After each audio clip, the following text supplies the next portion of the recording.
उत्पत्ति अध्याय 37। योसेफका सपनाहरू। याकुब आफ्ना बाबुले बसोबास गरेको कनान देशमा बस्थे। याकुबको वृत्तान्त यही हो। योसेफ 17 वर्षको हुँदा तिनका दाजुहरूसँग भेडा बाख्राहरूका बगाल चराउँथे। एक दिन तिनले आफ्ना पिताका पत्नीहरू बिल्लाह र जिल्पाका छोराहरूको खराब व्यवहारको कुरा आफ्ना बाबु कहाँ ल्याए। आफ्नो बुढेसकालका छोरा भएकोले इस्राएलले अरू छोराहरूलाई भन्दा योसेफलाई बढी माया गर्थे र तिनले योसेफको निम्ति राम्रा बुट्टाहरू भएको एउटा लामो लबेदा बनाइदिए। तर तिनका बाबुले अरू दाजुभाइहरूलाई भन्दा तिनलाई बढी माया गरेको देखि तिनका दाजुहरूले तिनीसित दुश्मनी राखेर तिनीसँग राम्ररी बोल्दैनथे। एकपल्ट योसेफले एउटा सपना देखे। तिनले त्यो सपना आफ्ना दाजुहरूलाई भनेपछि तिनीहरू उनीसँग झन बढी दुश्मनी राख्न लागे। तिनले उनीहरूलाई भने, मैले देखेको सपना सुन्नुहोस्। हामीहरू खेतमा अन्नका बिटा बाँधिरहेका थियौं। मेरो बिटा चाहिँ ठाडो भयो र तपाईहरूका बिटाहरू त्यसका चारैतिर जम्मा भएर मेरो बिटालाई दण्डवत गरे। तिनका दाजुहरूले तिनलाई भने, के त हामीमाथि राज्य गर्ने भइस्? के तेरो प्रभुत्व हामीमाथि हुने भयो? अनि तिनको सपना र तिनका कुराहरूको कारणले उनीहरूले तिनीसँग झन दुश्मनी राखे। तब तिनले अर्को सपना देखे। तिनका दाजुहरूलाई यसो भनेर बताए, सुन्नुहोस्, मैले अर्को सपना देखेँ। सूर्य, चन्द्र र 11वटा ताराले मलाई दण्डवत गरिरहेका थिए। तब तिनले आफ्ना बाबु र दाजुहरूलाई यो सपना बताए। तब तिनका बाबुले तिनलाई हप्काएर भने, तैँले देखेको यो सपना के हो? के साँच्चै नै म र तेरी आमा र तेरा दाजुहरू आएर भुइँसम्मै झुकेर तँलाई ढोगिदिने? तब तिनका दाजुहरूले तिनलाई डाहा गर्न लागे। तर तिनका बाबुले चाहिँ यी कुरा मनैमा राखे। योसेफलाई तिनका दाजुहरूले बेचेर मिश्रमा पठाएका। एकपल्ट तिनका दाजुहरू आफ्ना बाबुका बगालहरू शकेममा चराउन गएका थिए र इस्राएलले योसेफलाई भने, तेरा दाजुहरू शकेममा भेडाहरू चराइरहेका छन्। आइज, म तँलाई उनीहरू कहाँ पठाउँछु। योसेफले भने, म तयार छु। इस्राएलले तिनलाई भने, गएर हेर, तेरा दाजुहरू र भेडा बाख्राहरू राम्रै छन् कि छैनन्, अनि म कहाँ समाचार ले। तब इस्राएलले तिनलाई हेब्रोनको बेसीबाट शकेममा पठाए। योसेफ त्यहाँ आइपुगेपछि एउटा मानिसले तिनलाई खेतमा डुलिरहेको भेट्टायो। त्यस मानिसले तिनलाई सोध्यो, तिमी कसलाई खोज्दैछौ? तिनले भने, म मेरा दाजुहरूलाई खोज्दैछु। दया गरी मलाई भन्नुहोस्, उनीहरूका बगाल कहाँ चराउँदैछन्? त्यस मानिसले भन्यो, उनीहरू त यहाँबाट गए, किनभने उनीहरूले हामी दोतानतिर जाउँ भनिरहेका मैले सुनेको थिएँ। यसैले आफ्ना दाजुहरूलाई खोज्दै गएर योसेफले उनीहरूलाई दोतानमा भेट्टाए।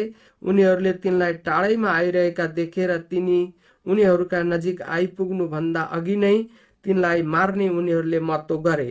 उनीहरूले आपसमा भने, त्यो स्वप्नदर्शी आउँदैछ। लौ, अब हामी त्यसलाई मारेर एउटा खाडलमा फालिदिउँ। जङ्गली पशुले त्यसलाई खाएछ क्यारे भनी हामी भनौँ र त्यसका सपनाहरू के हुँदा रहेछन् हेरौँला।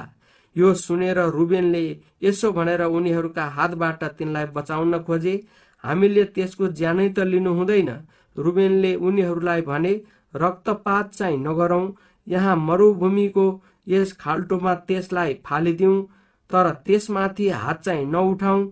उनीहरूका हातबाट बचाएर योसेफलाई आफ्ना बाबु कहाँ पुर्याइदिने हेतुले रुबेनले यसो भनेका थिए। यसैले जब योसेफ आफ्ना दाजुहरू कहाँ आइपुगे, तब तिनले लाएका राम्रा बुट्टाहरू भएको त्यो लामो लबेदा उनीहरूले फुकालेर खोसे।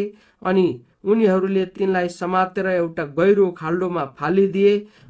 त्यो पानी नभएको सुक्खा खाल्डो थियो। जसै उनीहरू खान बसे, उनीहरूले यसो मासतिर हेरे र मिश्रतिर सुगन्धित मसला, लेप र मुर्र ऊँटहरूमा लादेर लगिरहेका गिलादबाट आएको एक इस्माइली यात्री दललाई देखे। तब यहुदाले आफ्ना दाजुभाइहरूलाई भने, हामीले आफ्नो भाइलाई मारेर त्यसको रगत लुकाएर हामीलाई के फाइदा हुन्छ र? आओ अब त्यसलाई इस्माइलीहरूका हातमा बेचिदिउँ, हामी त्यसमाथि हात चाहिँ नउठाउँ, किनकि त्यो हाम्रै भाइ हो, हाम्रै जीव जस्तै हो। उनका दाजुभाइहरूले उनको कुरा माने।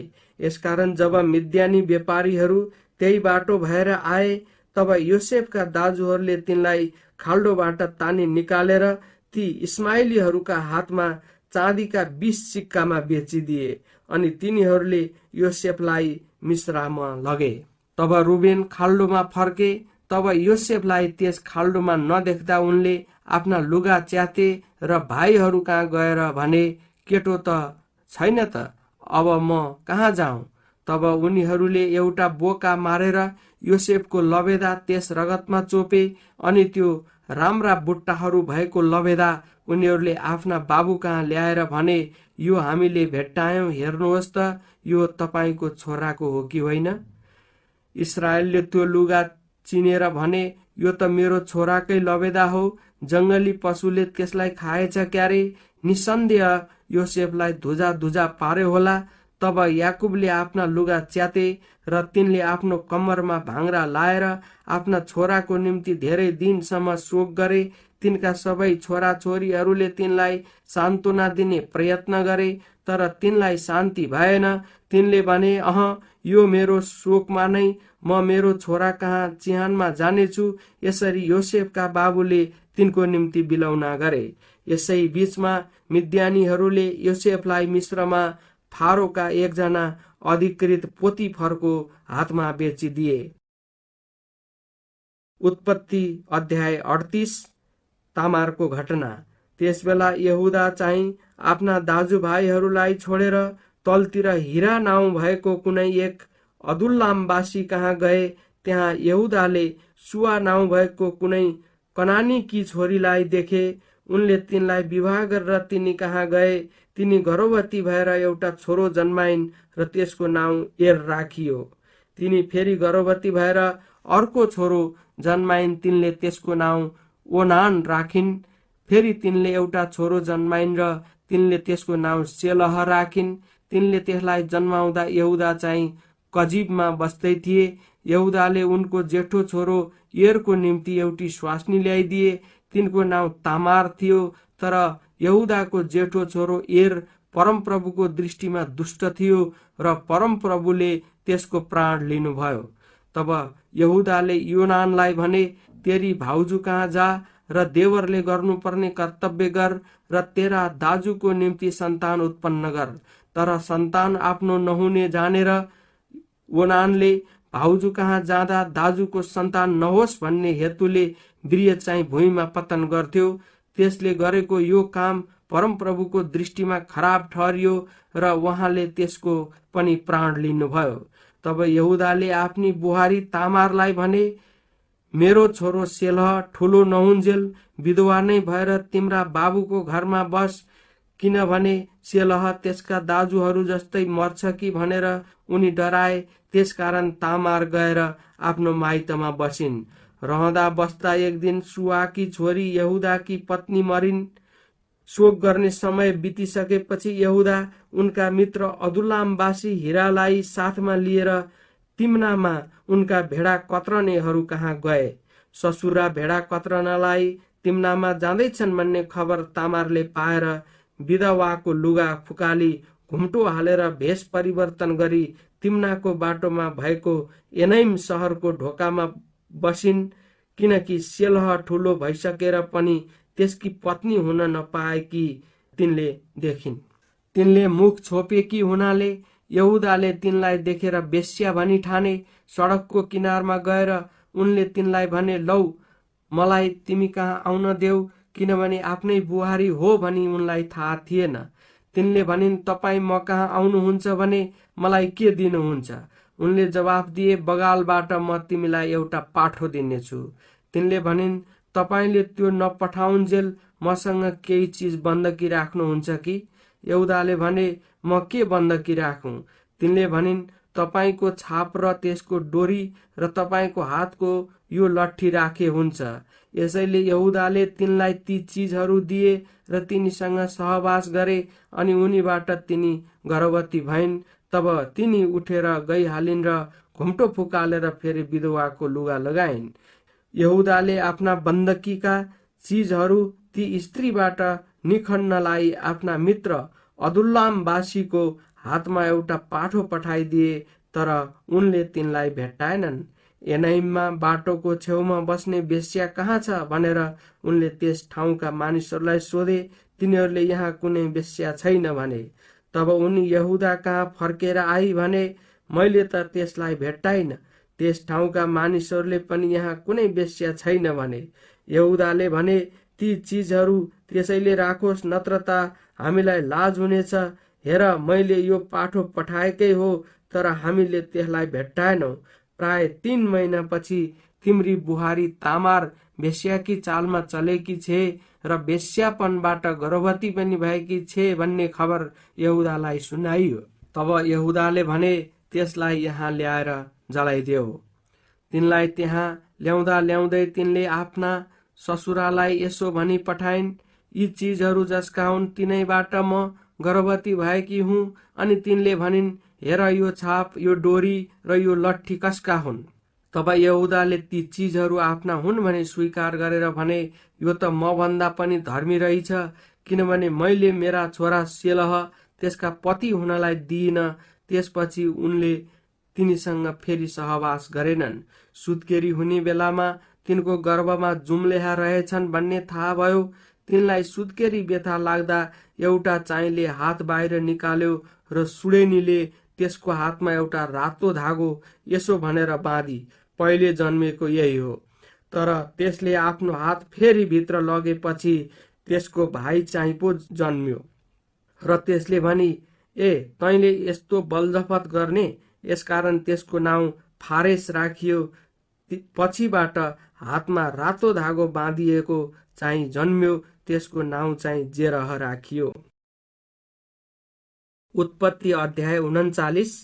पोतिफरको घरमा योसेफ। अब योसेफ मिश्रमा लगिएर फारोका एउटा अधिकृत अंगरक्षकका कप्तान पोतिफर भन्ने एकजना मिश्रीले तिनलाई त्यहाँ ल्याउने इस्माइलीहरूका हातबाट किने। परमप्रभु योसेफको साथमा हुनुहुन्थ्यो र त्यहाँ तिनको उन्नति भयो। तिनी आफ्ना मिश्री मालिकको घरमा बस्थे। तिनका मालिकले परमप्रभु तिनको साथमा हुनुभएको र तिनले गरेका सबै काममा परमप्रभुले उन्नति गराउनु भएको देखे। यसैले उनको निगाह योसेफ माथि रह्यो। योसेफले उनको सेवा सुश्रूषा गर्थे। उनले तिनलाई आफ्नो घरको मुख्य कारिन्दा तुलाएर उनीसँग भएका सब थोकको जिम्मा तिनलाई दिए। उनले तिनलाई आफ्नो घरको र आफूसँग भएका सबै कुराको मुख्य कारिन्दा तुलाएको समयदेखि परमप्रभुले योसेफको खातिर त्यस मिश्रीको घरमा आशिष दिनुभयो। परमप्रभुको आशिष उनको घरबार, अन्न, खेत र सबै कुरामाथि थियो। यसैले आफूसँग भएका सबै उनले योसेफको जिम्मामा छोडिदिए। आफूले खाने भोजन बाहेक आफूसँग भएको अरू कुनै कुराको विषयमा उनी वास्ता राख्दैन थिए। योसेफ सुन्दर र हेर्नमा राम्रा थिए। केही समयपछि तिनका मालिककी पत्नीले योसेफमाथि नजर लगाएर भनिन्, मसँग सुत।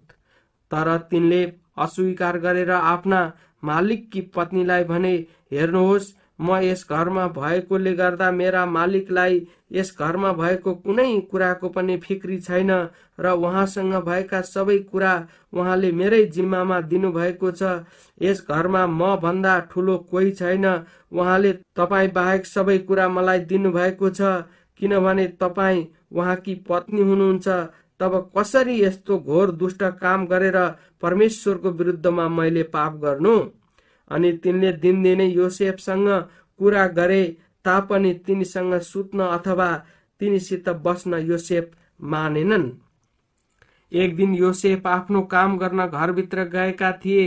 घरमा अरू कोही काम गर्ने मानिस थिएन। तिनले योसेफको लुगा समातेर भनिन्, मसित सुत।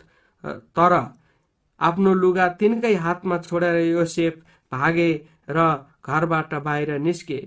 योसेफले आफ्नो लुगा तिनकै हातमा छोडेर घरबाट निस्केका देखेर तिनले आफ्ना घरका नोकरहरूलाई बोलाएर भनिन्, हेर, मेरा स्वामीले त यहाँ एक हिब्रू हाम्रो बेइज्जत गर्न ल्याउनु भएको रहेछ, त्यो मसित सुत्नलाई यहाँ भित्र आयो र म चिच्याएर कराएकी सुनि त्यसले आफ्नो लुगा मसँग छोडेर भाग्यो र घरबाट बाहिर निस्क्यो।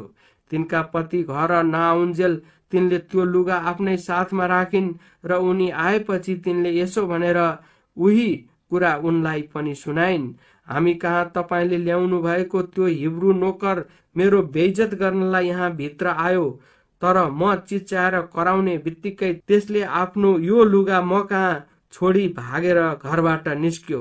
तपाईँको नोकरले मसँग यस्तो व्यवहार गर्यो भन्ने कुरा जब योसेफका मालिकले आफ्नी पत्नीको मुखबाट सुने तब उनी रिसले राँकिए।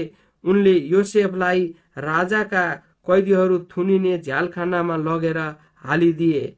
योसेफ त्यसरी झ्यालखानामा परे, तर परमप्रभु योसेफको साथमा हुनुहुन्थ्यो र उहाँले तिनीमाथि टिठाउनु भयो अनि तिनलाई झ्यालखानाका हाकिमको निगाह पात्र बनाउनु भयो। यसकारण झ्यालखानाका हाकिमले त्यस झ्यालखानामा भएका सबै कैदीहरू योसेफको जिम्मामा राखिदिए।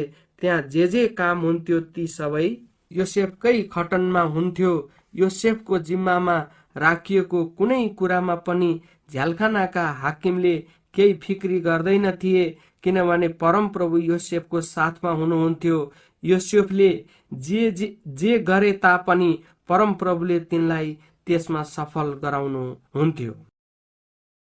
उत्पत्ति अध्याय 40। फारोका नोकरहरूका सपना। केही समयपछि मिस्रका राजाका मुख्य पियाउने र मुख्य पकाउनेले आफ्ना मालिक मिस्रका राजाको विरुद्धमा अपराध गरे। फारो आफ्ना यी दुई अधिकृतहरू अर्थात् मुख्य पियाउने र मुख्य पकाउनेसँग क्रोधित भए। उनले उनीहरूलाई अंगरक्षकहरूका कप्तानको घर अर्थात् झ्यालखानको पहरामा राखिदिए। योसेफ पनि त्यहाँ नै थुनामा थिए। अंगरक्षकका कप्तानले उनीहरूलाई योसेफको जिम्मामा राखिदिएर तिनले उनीहरूको रेखदेख गर्थे। केही समयपछि उनीहरू पहरामा नै बसे। एकपल्ट एकै रात झ्यालखानामा परेका मिस्रका राजाका मुख्य पियाउने र मुख्य पकाउने दुवैले आफ्नो आफ्नो अर्थ भएका सपना देखे। बिहान आउँदा योसेफले उनीहरूलाई अफसोस गरिरहेका देखे। यसकारण तिनले आफ्ना मालिकको कैदमा रहेका फारोका ती दुई अधिकृतहरूलाई सोधे, आज किन तपाईहरूको मुख दुखी छ? उनीहरूले तिनलाई भने, हामीले सपना देख्यौं तर तिनको अर्थ खोलिदिने कोही पनि छैन। योसेफले उनीहरूलाई भने, सपनाको अर्थ त परमेश्वरकै हातमा हुँदैन र? मलाई तपाईहरूका सपना बताउनुहोस्। तब मुख्य पियाउनेले चाहिँ आफ्नो सपना योसेफलाई यसरी बताए, मेरो सपनामा मेरो सामुन्ने एउटा दाखको बोट थियो। दाखको बोटमा 3वटा हाँगाहरू थिए। त्यसमा टुसा पलाएपछि फूलहरू पनि ढकमक्क लागे र दाखका झुप्पाहरू लटरम्म भएर पाके। फारोको कचौरा मेरो हातमा थियो र मैले दाख लिई निचोरेर फारोको कचौरामा हालेँ र त्यो कचौरा फारोको बाहुलीमा टक्राए। योसेफले उनलाई भने, यसको अर्थ यही हो, 3 हाँगाहरू भनेको 3 दिन हो। 3 दिनभित्रै फारोले तपाईँको शिर ठाडो पारिदिनुहुनेछ र फेरि तपाईँको आफ्नो काम दिनुहुनेछ र तपाईँ अघि उहाँका मुख्य पियाउने हुनुहुँदा जस्तै फेरि फारोको कचौरा उहाँको बाहुलीमा टक्राउनु हुनेछ। तर जब तपाईँको भलो हुनेछ तब मलाई पनि सम्झनुहोला। कृपा गरी फारोसँग मेरो विषयमा कुरा उठाएर मलाई यस झ्यालखानाबाट निकालिदिनु होला, किनकि मलाई वास्तवमा हिब्रूहरूको देशबाट चोरी गरेर ल्याएको हो र यहाँ पनि झ्यालखानामा पर्ने काम मैले केही गरेको थिइनँ। सपनाको अर्थ असल भएको देखेर मुख्य पकाउनेले पनि योसेफलाई भने, मैले पनि यस्तो एउटा सपना देखेँ। मेरो टाउकोमा रोटीका 3वटा टोकरी थिए। माथिल्लो टोकरीमा फारोको निम्ति पकाएका अनेक किसिमका खानेकुरा थिए, तर मेरो टाउकोमा भएको टोकरीबाट चराहरूले ठुङ्गी ठुङ्गी खाइरहेका थिए। योसेफले भने, यसको अर्थ यही हो, 3वटा टोकरीहरू चाहिँ 3 दिन हो। 3 दिनभित्रै फारोले तपाईको शिर उडाइदिनुहुनेछ र तपाईलाई रुखमा झुन्ड्याइदिनुहुनेछ र चराहरूले तपाईको मासु ठुङ्गी ठुङ्गी खानेछन्। तेस्रो दिन फारोको जन्मदिन थियो। त्यस दिन उनले आफ्ना सबै अधिकृतहरूलाई भोज दिएर यी अधिकृतहरूका अघि ल्याएर उनले मुख्य पियाउने र मुख्य पकाउनेलाई खडा गरे। उनले मुख्य पियाउनेलाई चाहिँ आफ्नै काममा फेरि नियुक्त गरे र यिनले फारोलाई कचौरा टक्राउने गरे। तर योसेफले उनीहरूका सपनाको अर्थ खोलिदिए झैं मुख्य पकाउनेलाई चाहिँ फारोले झुन्डाइदिए। तापनि मुख्य पियाउनेले योसेफलाई सम्झेनन्, तर तिनलाई बिर्सिहाले। उत्पत्ति अध्याय 41। फारोका सपनाहरू र त्यसका अर्थ। यसको पुरा 2 वर्षपछि फारोले एउटा सपना देखे। सपनामा उनी नील नदीको किनारमा उभिरहेका थिए। नील नदीबाट 7वटा खुब सप्रेका मोटा मोटा गाईहरू निस्केर आए र काँसको घारीमा चर्न लागे। त्यसपछि अरू 7वटा हड्डी र छाला मात्र भएका दुब्ला दुब्ला गाईहरू नील नदीबाट तिनीहरूका पछि पछि निस्के र नील नदीको किनारमा उभिरहेका पहिलेका गाईहरू सँगै उभिए। ती हड्डी र छाला मात्र भएका दुब्ला दुब्ला गाईहरूले ती 7वटा सप्रेका मोटा मोटा गाईहरूलाई खाइहाले अनि फारो बिउजे। त्यसपछि उनी फेरि निधाएर अर्को एउटा सपना देखे। 7वटा भरिला र असल अनाजका बाला एउटै डाँठमा उम्रिरहेका थिए। त्यसपछि सेप्रा र पूर्वीय बतासले ओइलाएका अरू 7वटा अन्नका बालाहरू पसाए अनि ती सेप्रा बालाहरूले ती 7वटा असल र भरिला बालाहरूलाई निलिहाले अनि फारो बिउजे। त्यो सपना रहेछ भनी उनलाई थाहा भयो। बिहान उनको हृदयमा भारी चिन्ता पर्यो अनि उनले मिस्रका सबै जादुगर र त्यहाँका सबै ज्ञानी पुरुषहरूलाई बोलाए। फारोले तिनीहरूलाई आफ्ना सपना बताए, तर फारोलाई सपनाको अर्थ खोलिदिने त्यहाँ कोही भएन। तब ती मुख्य पियाउनेले फारोलाई भने, मेरो भूल आज मलाई थाहा भयो। फारोले आफ्ना नोकरहरूसँग रिसानी भएर मलाई र मुख्य पकाउनेलाई अंगरक्षकका कप्तानको कैदखानामा राख्नुहुँदा एउटै रात उनले र मैले आफ्नो आफ्नै अर्थ भएका सपना देखेका थियौं। त्यहाँ अंगरक्षकका कप्तानको एकजना जवान हिब्रू नोकर हामीसँग थियो। जब हामीले त्यसलाई हाम्रा सपना बतायौं, हामी दुवैको आफ्नो आफ्नो सपना अनुसार सपनाको अर्थ त्यसले हामीलाई खोलिदियो। त्यसले हामीलाई जस्तो अर्थ खोलेको थियो त्यस्तै हुन आयो। म आफ्नो काममा फेरि नियुक्त भएँ, तर त्यो मुख्य पकाउने चाहिँ झुन्ड्याइयो। यसै कारण फारोले योसेफलाई बोलाउन पठाएर उनीहरूले तिनलाई झ्यालखानाबाट निकालेर ल्याए। तिनले दाढी र कपाल खौरेर लुगा फेरे अनि तिनी फारोको सामुन्ने हाजिर भए।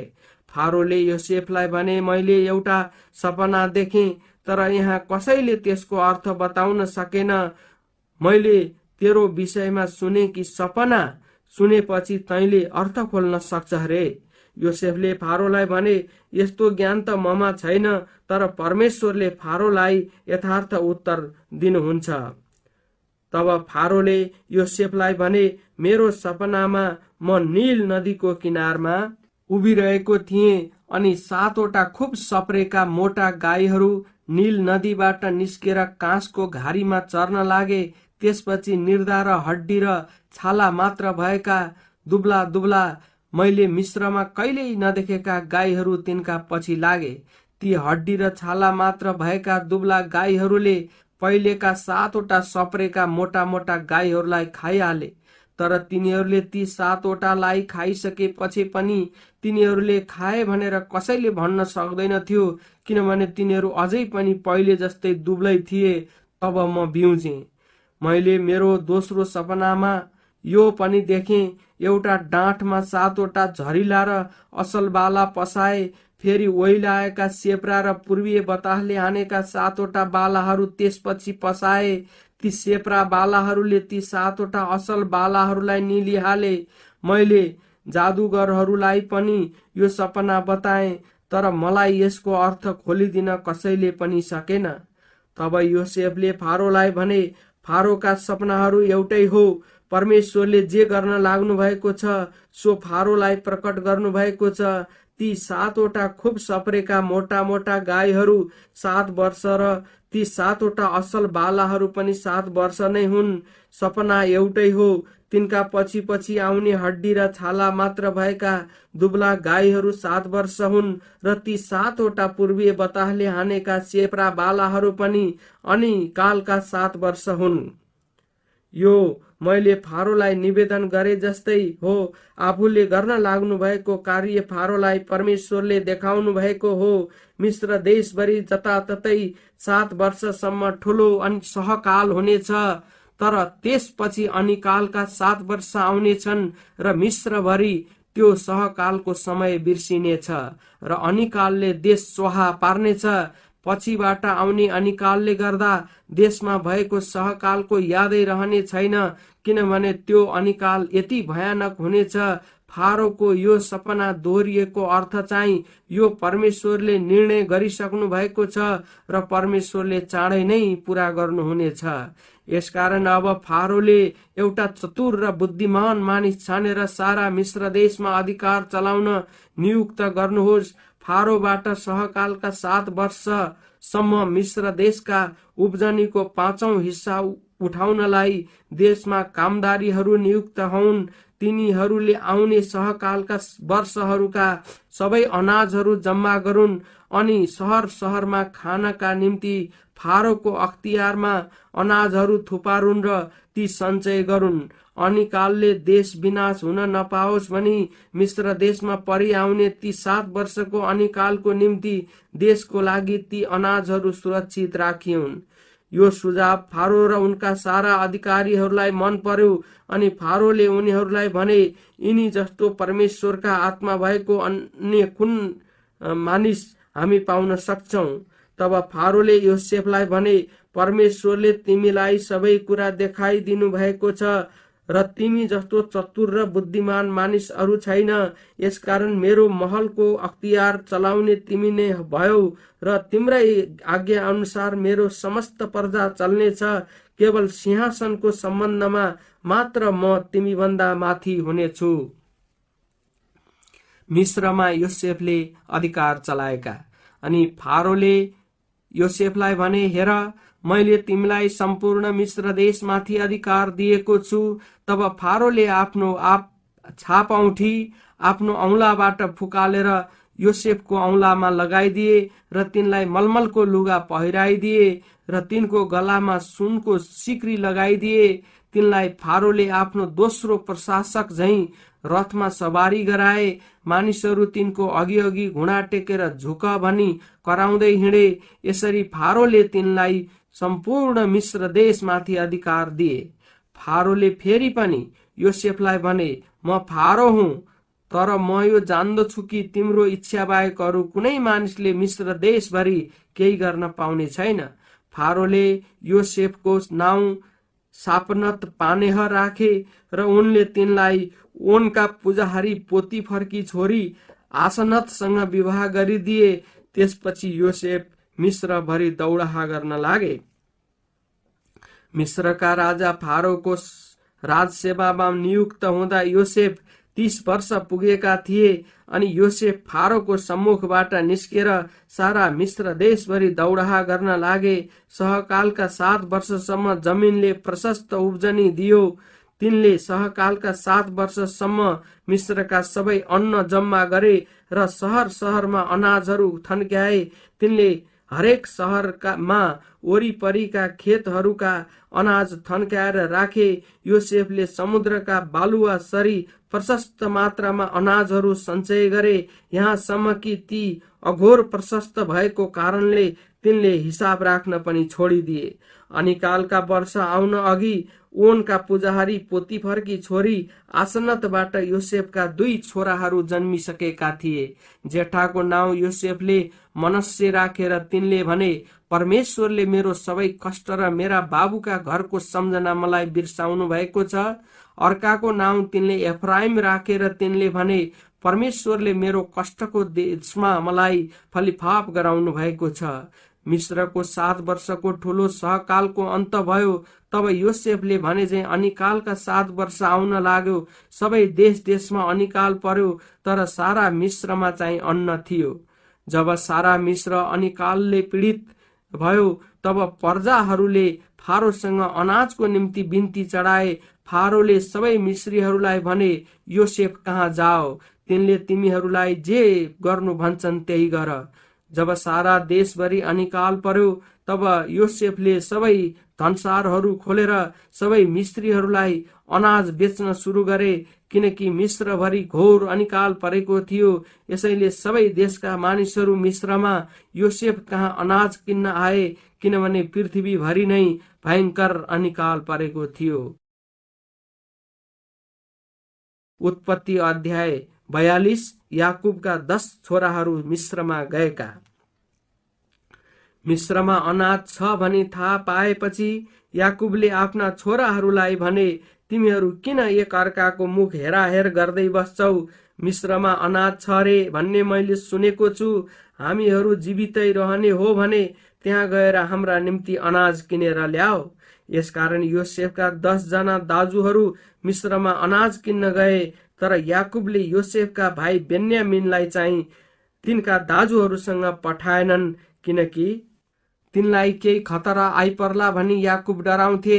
यसरी अरू जानेहरूका साथमा इस्राएलका छोराहरू पनि अनाज किन्न गए, किनकि कनान देशमा पनि अनिकाल परेको थियो। त्यसबेला योसेफ मिश्रका अधिपति थिए। देशका सारा मानिसहरूलाई अनाज बेच्ने पनि तिनी नै थिए। यसकारण योसेफका दाजुहरूले आएर भुइँसम्मै निहुरेर तिनलाई ढोक गरे। योसेफले आफ्ना दाजुहरूलाई देखेर चिनिहाले, तर तिनले उनीहरूलाई नचिनेको जस्तै गरी कडासँग उनीहरूलाई सोधे, तिमीहरू कहाँबाट आएका हौ? उनीहरूले भने, कनान देशबाट अनाज किन्न आएका हौ। योसेफले आफ्ना दाजुहरूलाई त चिने, तर उनीहरूले भने तिनलाई चिनेनन्। तब योसेफले उनीहरूका विषयमा आफूले देखेका सपना सम्झे र तिनले उनीहरूलाई भने, तिमीहरू जासुस हौ, यस देशको कमजोरी थाहा गर्न तिमीहरू आएका हौ। उनीहरूले योसेफलाई भने, हे प्रभु, त्यसो होइन, हामी तपाईका दासहरू अनाज किन्न आएका हौ। हामी सबै एउटै मानिसका छोराहरू हौ। हामी सोझा मानिसहरू हौ। हामी हजुरका दासहरू हौ, जासुस होइनौ। तिनले उनीहरूलाई भने, होइन, तिमीहरू यस देशको कमजोरी थाहा गर्नलाई नै आएका हौ। तब उनीहरूले भने, हामी हजुरका दास 12 जना दाजुभाइहरू थियौं। कनान देशका एउटै मानिसका छोराहरू हौ।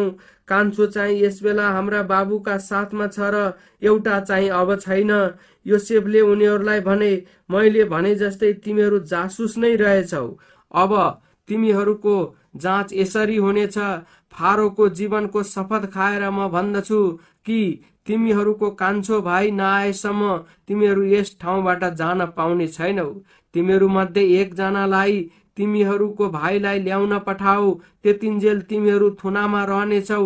यसरी तिमीहरूको कुरा सत्य हो कि होइन जाँचिनेछ, नत्र त फारोको जीवनको शपथ खाएर म भन्दछु कि तिमीहरू जासुसै हौ।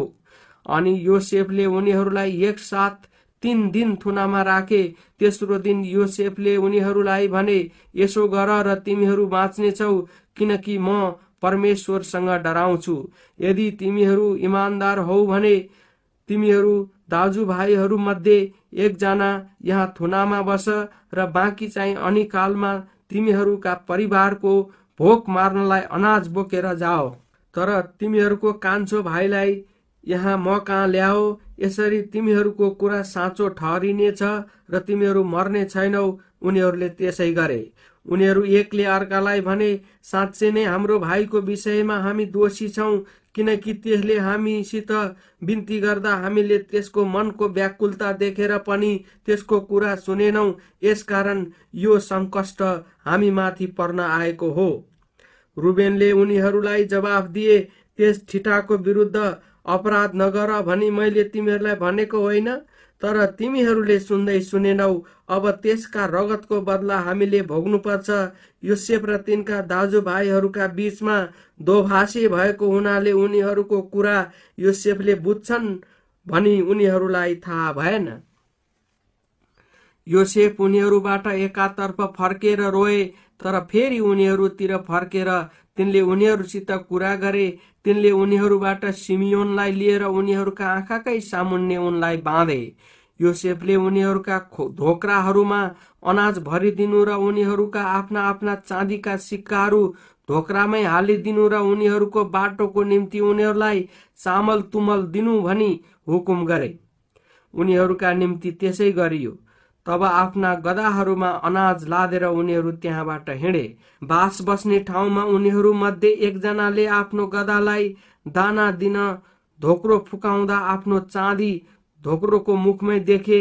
उनले आफ्ना दाजुभाइहरूलाई भने, मेरो चाँदी त फर्काइदिएछन् क्यारे, हेर त्यो यहाँ मेरो धोक्रोकै मुखमा छ। यसमा उनीहरूको हंसले ठाउँ छोड्यो र उनीहरू थरथर काम्दै र एकअर्कालाई हेरदाहेर गर्दै भन्न लागे, परमेश्वरले हामीलाई यो के गर्न लाग्नुभयो। अब उनीहरू कनान देशमा आफ्ना बाबु याकुब कहाँ आइपुगे। तब उनीहरूमाथि भएको कुरा सबै तिनलाई यसो भनेर बताए, त्यस देशका मालिकले हामीसित कठोर बोली गरे। हामीलाई त तिनले त्यस देशका जासुस जस्तै तुलाए, तर हामी सोझा मानिस हौं, हामी जासुस होइनौं। हाम्रा बाबुका हामी 12 भाइ छोरा छौं, एउटा चाहिँ छैन र कान्छो चाहिँ यसबेला कनान देशमा हाम्रा बाबुको साथमा छ भनेर हामीले तिनलाई भन्यौं। त्यस देशका ती मालिकले हामीलाई भने, यस कुराबाट मात्र तिमीहरू सोझा मानिस रहेछौ भनी मलाई थाहा हुनेछ कि तिमीहरूका दाजुभाइ मध्ये एकजना यहाँ मसँग छोड र अनिकालमा तिमीहरूका परिवारको भोक मार्नलाई अनाज लिएर आफ्नो बाटो लाग। तर तिमीहरूको कान्छो भाइलाई यहाँ म कहाँ ल्याओ, तब मात्र तिमीहरू जासुस होइनौ र सिधा मानिस रहेछौ भन्ने मलाई थाहा हुनेछ र म तिमीहरूको यस भाइलाई तिमीहरूका हातमा सुम्पने छु र तिमीहरू यस देशमा लेनदेन गर्न पाओला। उनीहरूले आफ्ना धोक्राहरू खनाउँदा उनीहरू हरेकका चाँदीको पोको आफ्नो आफ्नो धोक्रोमा रहेछ। जब उनीहरूले र उनीहरूका बाबुले ती चाँदीका पोकाहरू देखे, तब उनीहरू डराए। उनीहरूका बाबु याकुबले उनीहरूलाई भने, तिमीहरूले त मेरा छोराहरू मबाट खोसेर मलाई अति शोकित तुलाएका छौ। योसेफ छैन, सिमियोन छैन, अब बेन्यामिनलाई पनि लैजान खोज्छौ। यी सबै घटना मैमाथि पर्न आएको छ। तब रुबेनले आफ्ना बाबुलाई भने, यदि मैले बेन्यामिनलाई तपाईँ कहाँ ल्याइन भने मेरा 2 छोराहरूको प्राण लिनुहोस्, बेन्यामिनलाई मेरो जिम्मामा दिनुहोस्, त्यसलाई म तपाईँ कहाँ फर्काएर ल्याउने छु। तर याकुबले भने, मेरो छोरो तिमीहरूसँग जाने छैन, किनकि त्यसको दाजु मरिहाल्यो र अब यही मात्र बाँकी छ। यदि तिमीहरूले गर्न लागेको यात्रामा त्यसमाथि केही खतरा पर्न आयो भने तिमीहरूले मलाई यो फुलेको कपाल अफसोसमै चिहानमा पुर्याउने छौ। उत्पत्ति अध्याय 43। योसेफका दाजुहरू दोस्रो पल्ट मिस्रमा गएका। त्यस देशमा अझ भयंकर अनिकाल पर्यो। जब मिस्रबाट ल्याएको अनाज उनीहरूले खाइसके, तब उनीहरूका बाबुले उनीहरूलाई भने, हाम्रा निम्ति अलिकति अनाज किन्न फेरि जाओ। तर यहुदाले तिनलाई भने, ती मानिसले हामीलाई तिमीहरूको भाइलाई तिमीहरूका साथमा नल्याउन्जेल मेरो सम्मुख आउन पाउने छैनौ भनेर कडा चेतावनी दिएका छन्। तपाईले भाइलाई हाम्रो साथमा पठाउनुहुन्छ भने मात्र हामी गएर तपाईको निम्ति अनाज किनेर ल्याउने छौं। तर त्यसलाई पठाउनुहुन्न भने त हामी जाने छैनौं, किनकि ती मानिसले हामीलाई भनेका छन् कि तिमीहरूको भाइ तिमीहरूसित नहुन्जेल तिमीहरू मेरो सम्मुख आउन पाउने छैनौ। इस्राएलले भने, तिमीहरूको अर्को भाइ छ भने ती मानिसलाई बताएर तिमीहरूले म माथि किन यस्तो दुःख ल्यायौ? उनीहरूले जवाफ दिए, ती मानिसले यसो भनेर हामी र हाम्रा कुटुम्बका विषयमा केरकार गरी सोधपुछ गरे, के तिमीहरूका बाबु अझै जीवितै छन्? के तिमीहरूको अरू भाइ पनि छ? हामीले त यी सबै प्रश्नका जवाफ मात्र तिनलाई दियौं। तिनले हामीलाई तिमीहरूको भाइलाई यहाँ ल्याओ भन्लान् भनी हामीले कसरी जान्नु? तब यहुदाले आफ्ना बाबु इस्राएललाई भने, यस केटालाई मेरो साथमा पठाइदिनुहोस् र हामी गइहाल्नेछौँ कि हामी र तपाईँ र हाम्रा बालबच्चाहरू समेत नमरौँ तर जीवितै रहौँ। यसको जमानी म भएँ, मेरै हातबाट फेरि तपाईँले यसलाई लिनुहोला। यदि मैले यसलाई फर्काएर ल्याइन भने र तपाईँको सामु राखिन भने म सदाको निम्ति दोषी ठहरिनेछु। हामीले ढिलो नगरेको भए हामी 2 पल्टसम्म ओहोर दोहोर गर्न सक्ने थियौँ। तब उनीहरूका बाबु इस्राएलले उनीहरूलाई भने, यदि यसो हुनै पर्छ भने यसो गर, यस देशका बढिया बढिया उब्जनीहरू, अलिक सुगन्धित लेप, अलिकता मह, सुगन्धित मसला, मुर्र, पेस्ता र हाडे बदाम ती मानिसको निम्ति सौगातको रूपमा तिमीहरूका धोक्रामा लगिदेऊ। तिमीहरूसँग दोब्बर चाँदी पनि लैजाओ, किनभने जुन चाँदी तिमीहरूका धोक्राको मुखमा थियो त्यो फिर्ता गर्नुपर्छ। सायद त्यो भुलले भएको होला। आफ्नो भाइलाई पनि साथमा लिएर ती मानिस कहाँ फेरि जाओ। तिमीहरूको अर्को भाइ र बेन्यामिनलाई छुटकारा दिन ती मानिसको सामुन्ने सर्वशक्तिमान परमेश्वरले तिमीहरूमाथि कृपा गरून्, म निर्वश हुनै पर्छ भने होस्।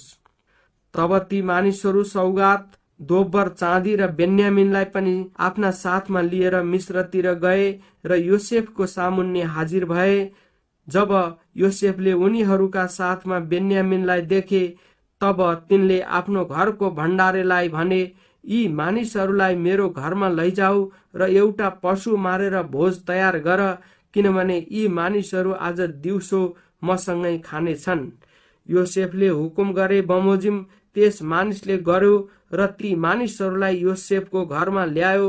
तर योसेफको घरमा ल्याएको हुनाले योसेफका दाजुभाइहरूले डराएर आपसमा भने, पहिलो पल्ट हाम्रा धोक्राहरूमा फर्काइदिएको चाँदीको कारण हामीलाई यहाँ ल्याएको हुनुपर्छ।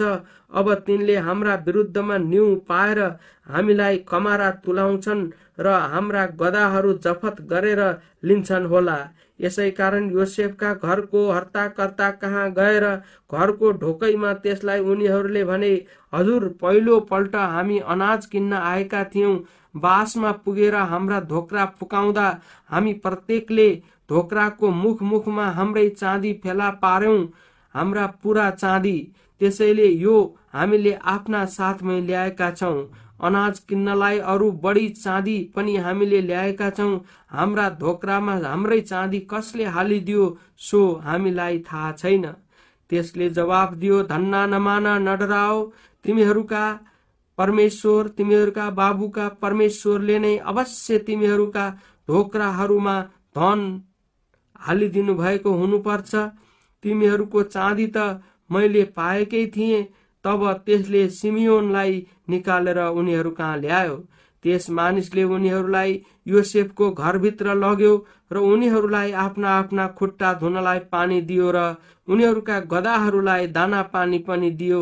मध्य दिनमा योसेफलाई भेट्ने समयको लागि उनीहरूले सौगात तयार पारे, किनकि खाना त्यही खानुपर्छ भनी उनीहरूलाई भनिएको थियो। जब योसेफ घरमा आए तब उनीहरूले आफ्ना साथमा ल्याएका सौगात तिनलाई चढाउन घरमा ल्याएर तिनलाई साष्टाङ्ग प्रणाम गरे। तिनले चाहिँ उनीहरूको भलाकुसारी सोधपुछ गरेर भने, तिमीहरूका बाबु ती वृद्ध मानिस कुशलै छन्, अनि के तिनी जीवितै छन्? उनीहरूले भने, तपाईका दास हाम्रा बाबु कुशलै हुनुहुन्छ र आजसम्म बाँचिरहनु भएको छ। तब उनीहरूले भुइँसम्म निहुरेर तिनलाई ढोक गरे। योसेफले यसो हेरेर आफ्नो भाइ, आफ्नै आमाको छोरो बेन्यामिनलाई देखेर भने, तिमीहरूले मसँग कुरा गरेको तिमीहरूको कान्छो भाइ यही हो?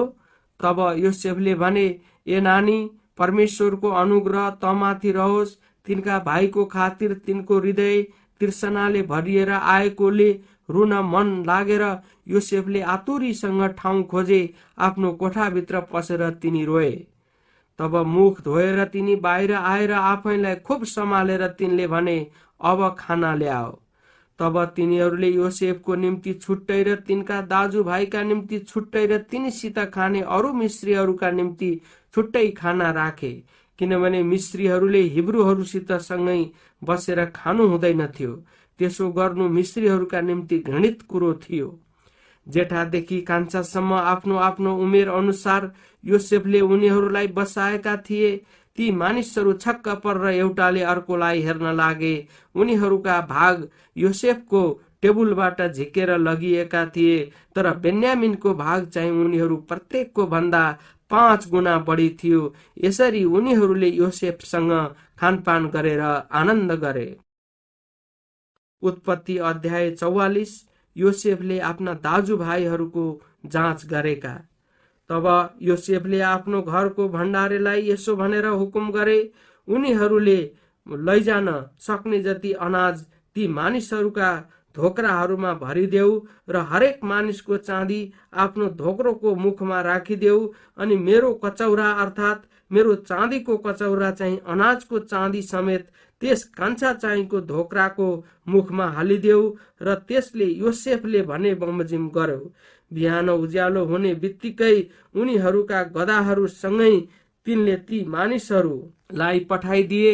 उनीहरू सहरबाट अलिक पर पुगेपछि योसेफले आफ्नो भण्डारीलाई भने, झट्टै ती मानिसहरूका पछि पछि जाऊ र उनीहरूलाई भेट्टाएपछि यसो भन्नु, तिमीहरूले किन भलोको बदला खराबी गर्यौ? यही कचौरा होइन जसबाट मेरा मालिक पिउनुहुन्छ र जसद्वारा उहाँलाई सकुन अपसकुन पनि हुन्छ? यो त तिमीहरूले खराब काम गर्यौ। त्यसले उनीहरूलाई भेट्टाएपछि उनीहरूसँग त्यही कुरा गरे। उनीहरूले त्यसलाई भने, हजुर किन यस्तो कुरा गर्नुहुन्छ? यस्तो काम हजुरका दासहरूबाट दूर रहोस्। हेर्नुहोस्, हाम्रा धोक्राका मुखमा हामीले भेट्टाएको चाँदी त हामीले कनान देशबाट फिर्ता ल्यायौं भने कसरी हामीले हजुरका मालिकको महलबाट चाँदी अथवा सुन चोरी गर्थ्यौं र? हजुरका दासहरू मध्ये जससँग त्यो फेला पर्छ त्यो मारियोस् र हामी पनि हजुरका कमारा हुनेछौं। त्यसले भन्यो, तिमीहरूले भने जस्तै होस् त। जससँग त्यो फेला पर्ला त्यो मेरो कमारा हुनेछ, बाँकी चाहिँ निर्दोष ठहरिनेछन्। तब हरेकले हत्तपत्त गरी आफ्नो आफ्नो धोक्रो भुइँमा झारेर फुकाले। अनि भण्डारीले जेठादेखि लिएर कान्छासम्मको तलासी लियो र त्यो कचौरा बेन्यामिनको धोक्रामा फेला पर्यो। तब उनीहरूले आफ्ना लुगा च्यातेर गधा लदाएर सहरतिर फर्के। यहुदा र उनका दाजुभाइहरू योसेफको घरमा आइपुग्दा तिनी त्यहाँ थिए र उनीहरूले तिनको सामु लम्पसार परेर प्रणाम गरे। योसेफले उनीहरूलाई भने, तिमीहरूले यस्तो के काम गर्यौ? म जस्तो मानिससँग अन्तर्ज्ञान छ भनी के तिमीहरूलाई थाहा थिएन? यहुदाले भने, हामी हजुरलाई के भनौं? अथवा अब हामीले कसरी आफ्नो सफाई दिन सक्छौं र हजुरका दासहरूको अपराध परमेश्वरले प्रकट गर्नु भएको छ। हेर्नुहोस्, अब हामी हजुरका कमारा भयौं, हामी र त्यो पनि जसको हातमा त्यो कचौरा फेला पर्यो। तर योसेफले भने, मबाट यस्तो कहिल्यै हुने छैन। जसको हातमा त्यो कचौरा फेला पर्यो त्यही मात्र मेरो कमारा हुनेछ। तर तिमीहरू चाहिँ आफ्ना बाबु कहाँ शान्तिपूर्वक जाओ। तब यहुदाले तिनको सामुन्ने गएर भने, हे मेरा प्रभु, बिन्ती छ, दासलाई एउटा कुरा गर्ने अनुमति दिनुहोस्। हजुर राजा समान हुनु भए तापनि आफ्नो दास प्रति रिसानी माफ गर्नुहोस्। हजुरले आफ्ना दासहरूलाई यसो भनेर सोध्नु भएको थियो, के तिमीहरूका बाबु अथवा भाइ छ कि? र हामीले हजुरलाई भन्यौं, हाम्रा बाबु एक वृद्ध मानिस हुनुहुन्छ र उहाँको वृद्ध अवस्थाको बालक हाम्रो एउटा सानो भाइ पनि छ। त्यसका दाजु मरिसके र आफ्नी आमापट्टिको अब त्यो मात्र छ र त्यसका बाबुले त्यसलाई खुबै माया गर्नुहुन्छ। तब हजुरले आफ्ना दासहरूलाई भन्नुभयो, त्यसलाई यहाँ म कहाँ ल्याऊ र म त्यसलाई हेर्छु। हामीले हजुरलाई भन्यौं, त्यस केटाले आफ्ना बाबुलाई छोड्न सक्दैन, किनकि यदि त्यसले आफ्ना बाबुलाई छोड्नु पर्यो भने त्यसका बाबु चाहिँ मरिजानुहुन्छ। तर हजुरले आफ्ना दासहरूलाई भन्नुभयो, तिमीहरूको कान्छो भाइ तिमीहरूसँग आएन भने तिमीहरू फेरि मेरो सामु आउन पाउने छैनौ। तब हामी हाम्रा बाबु हजुरका दास कहाँ गयौं अनि उहाँलाई हजुरका कुरा सुनायौं। जब हाम्रा बाबुले फेरि गएर अलिक अनाज किन भन्नुभयो, तब हामीले उहाँलाई भन्यौं, हामी जान सक्दैनौं। यदि हाम्रो कान्छो भाइ हामीसित जाने हो भने मात्र हामी जान्छौं, किनकि हाम्रो कान्छो भाइ हामीसित गएन भने त हामी ती मानिसको सामु जान पाउने छैनौं। तब हजुरका दास मेरा बाबुले हामीलाई भन्नुभयो, मेरी पत्नी तर्फबाट 2वटा छोराहरू भएका तिमीहरूलाई थाहै छ। एउटाले मलाई छोडिहाल्यो, निश्चय नै त्यसलाई धुजा पार्यो होला भनी मैले भने। त्यहाँदेखि मैले त्यसलाई देखेको छैन। त्यसलाई पनि तिमीहरूले मबाट लगेर यदि केही खतरा त्यसमाथि आइपर्यो भने तिमीहरूले मेरो यो फुलेको कपाल अफसोसमै चिहानमा पुर्याउने छौ। यसकारण हजुरका दास हाम्रा बाबु कहाँ पुग्दा त्यो केटो हामीसँग भएन भने त उहाँको प्राण त्यही केटाको प्राणसँग गाँसिएको हुनाले हाम्रा साथमा त्यो नभएको देख्ने बित्तिकै उहाँको मृत्यु हुनेछ। हामी हजुरका दासहरूको हाम्रा बाबुको फुलेको कपाल अफसोसमै चिहानमा पुर्याउने छैनौं। हजुरको दास म आफै यस केटाको निम्ति बाबुको अघि जमानी बसेको छु। अनि हाम्रा बाबुलाई मैले यसो भने, यदि मैले त्यसलाई फर्काएर तपाईँ कहाँ ल्याइन भने त जीवनभरि म तपाईँको सामु दोषी ठहरिनेछु। यसकारण अब बिन्ती छ, यस केटाको सट्टामा म हजुरको दासलाई नै हजुरले आफ्नो कमारा तुलाउनुहोस् र यस केटाले चाहिँ यसका दाजुहरूसँग जान पाओस्। किनकि यो केटो मेरो साथमा छैन भने मेरा बाबु कहाँ म कसरी जानु? मेरा बाबुमाथि आइपर्ने विपत्ति म हेर्न सक्दिन। योसेफले आफूलाई जाहेर गरेको। उत्पत्ति अध्याय 45। तब आफ्ना वरिपरि उभिने सबै सेवकका सामुन्ने आफूलाई सम्हाल्न नसकेर योसेफले कराएर भने, सबैजनालाई यहाँबाट बाहिर पठाइदेऊ। यसैले योसेफ आफ्ना दाजुभाइहरूसँग आफूलाई प्रकट गर्दा त्यहाँ अरू कोही थिएन। अनि तिनी यति ठुलो स्वरले रोए कि मिश्रीहरूले तिनलाई सुने र फारोका परिवारकाहरूले पनि यो कुरा थाहा पाए। योसेफले आफ्ना दाजुभाइहरूलाई भने, म योसेफ हुँ, के मेरा बाबु जीवितै हुनुहुन्छ? तर तिनका दाजुहरूले तिनलाई जवाफ दिन सकेनन्, किनकि तिनको सामुन्ने उनीहरू घबराएका थिए। तब योसेफले आफ्ना दाजुभाइहरूलाई भने, कृपा गरी मेरो नजिक आओ। उनीहरू नजिक गएपछि तिनले भने, तिमीहरूले मिश्रमा बेचेको तिमीहरूको भाइ म नै हुँ। तिमीहरूले मलाई बेचेकोमा अब दुःख नमान, आफैमाथि रिस पनि नगर, किनकि प्राणहरू बचाउनका निम्ति परमेश्वरले मलाई तिमीहरूका अघि यहाँ पठाउनु भएको हो। देशमा अनिकाल भएको 2 वर्ष भयो र अझै 5 वर्षसम्म कहीँ पनि हलो जोतिने छैन र अनाजको कटनी पनि हुने छैन।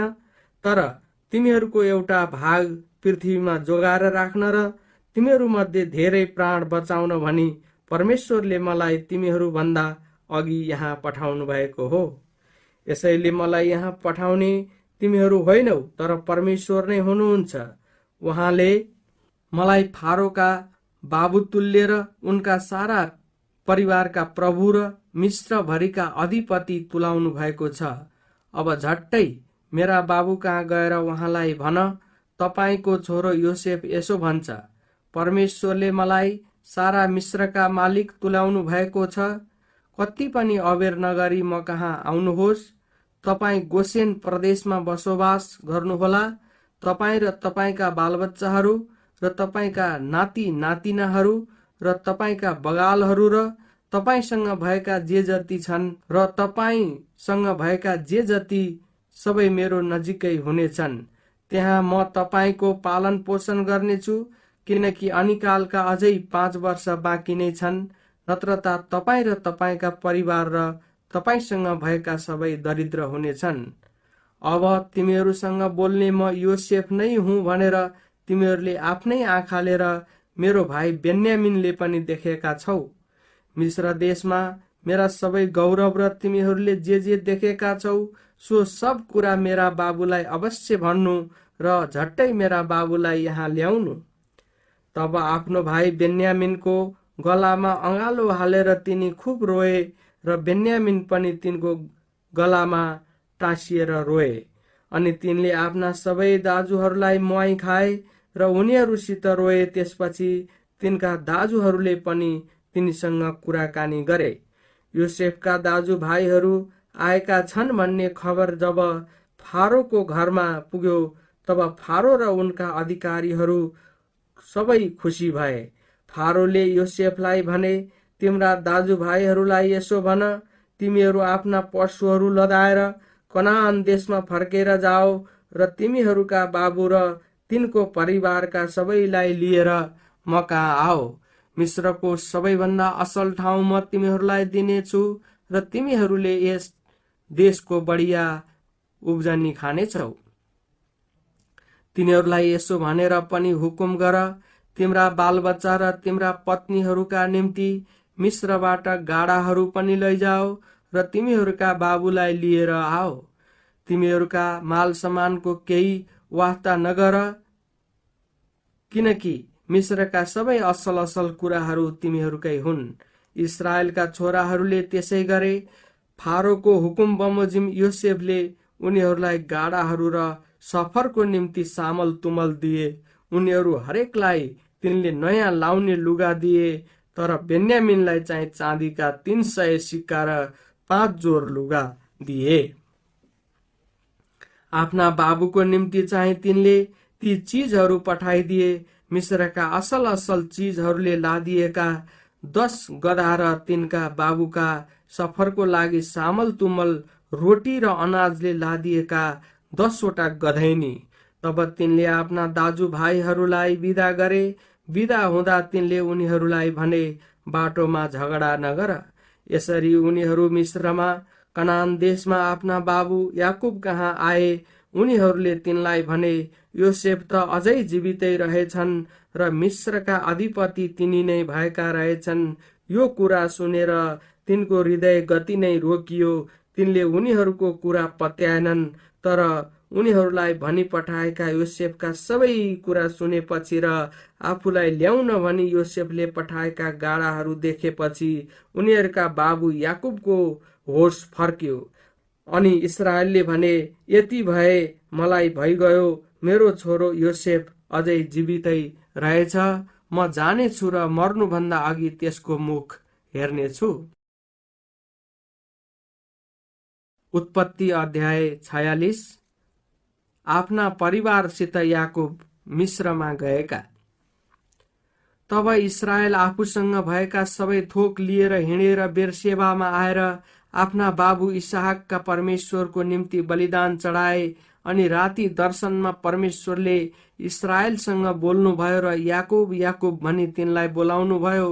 अनि तिनले भने, म यही छु।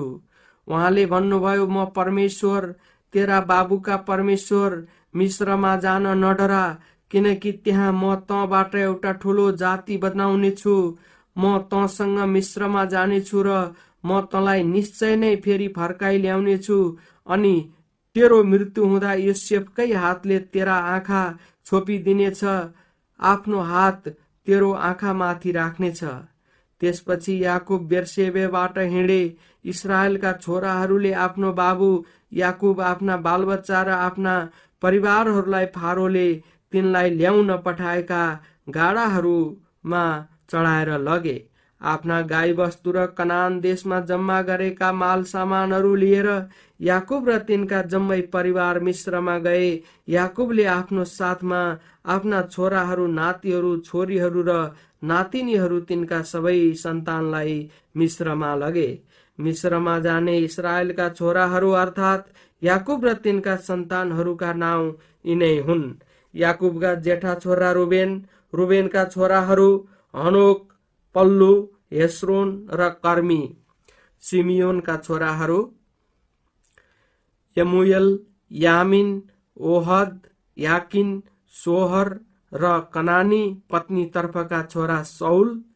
लेवीका छोराहरू गेर्सोन, कहात र मरारी। यहुदाका छोराहरू एर, ओनान, सेलह, फारेस र जेरह। तर एर र ओनान चाहिँ कनान देशमै मरे। फारेसका छोराहरू हेस्रोन र हामुल थिए। इस्साकारका छोराहरू तोला, पुवा, यासुब र सिम्रोन। जबुलुनका छोराहरू सेरेद, एलोन र एहलेल। यिनीहरू चाहिँ याकुबबाट लेआले पद्दन अराममा जन्माएका छोराहरू। तिनकी छोरी दिना समेत लेआबाट याकुबका छोरा छोरी जम्मा 33 जना थिए। गादका छोराहरू सेफोन, हागी, सुनी, एसबोन, एरी, अरोदी र अरेली।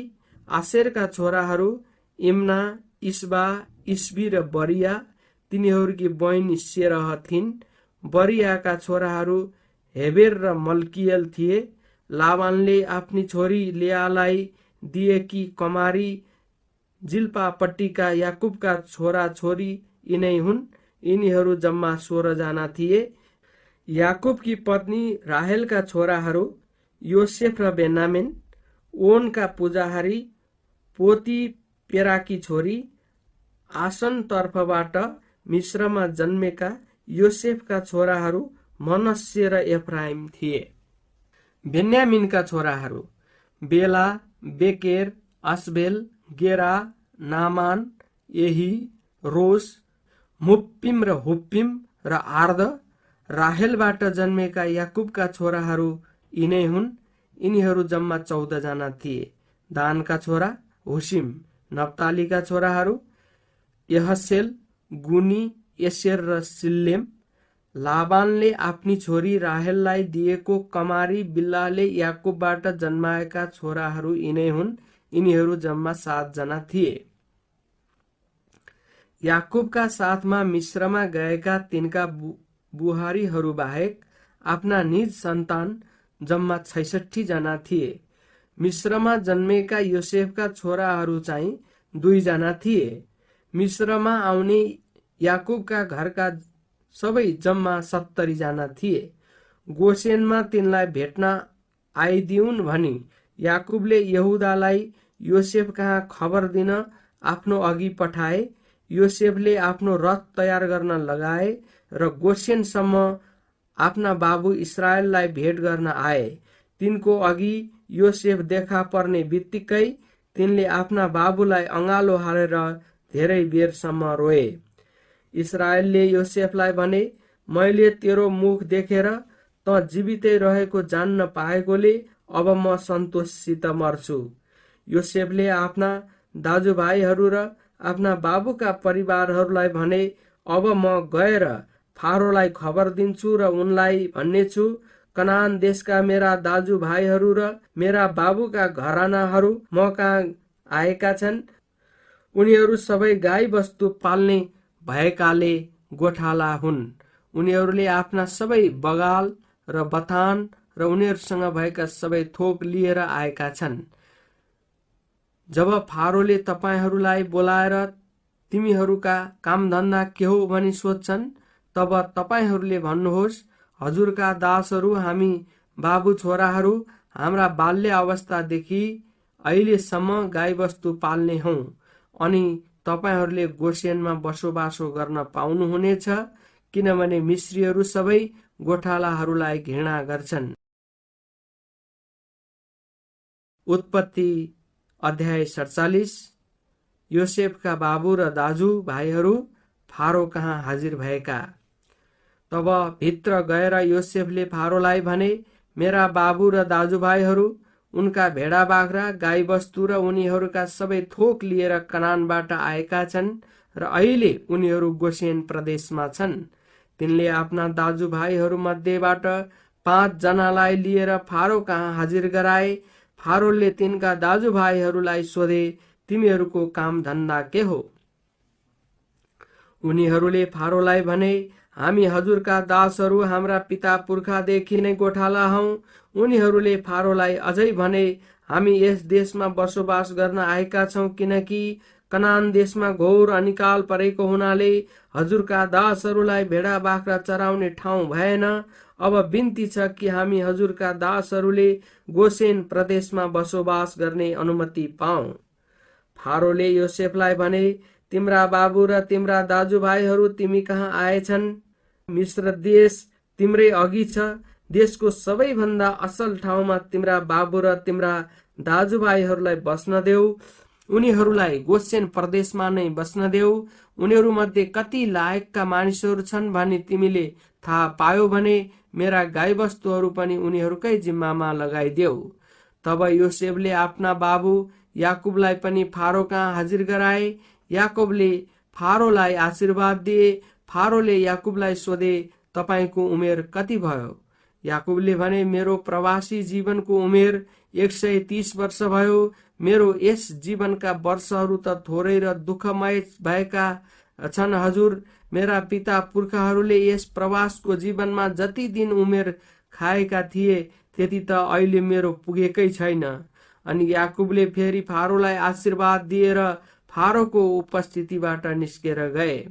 तब योसेफले आफ्ना बाबु र दाजुभाइहरूलाई बसोबास गराएर फारोको हुकुम अनुसार तिनले मिश्रमा भएका सबैभन्दा असल ठाउँ अर्थात् रामसेस भन्ने इलाकामा उनीहरूका अधिकारमा जग्गा जमिन दिए।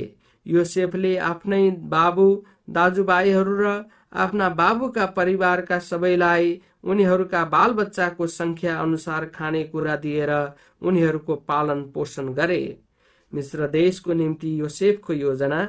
घोर अनिकालले देश ग्रस्त भएकोले गर्दा देशमा खानेकुरा केही थिएन।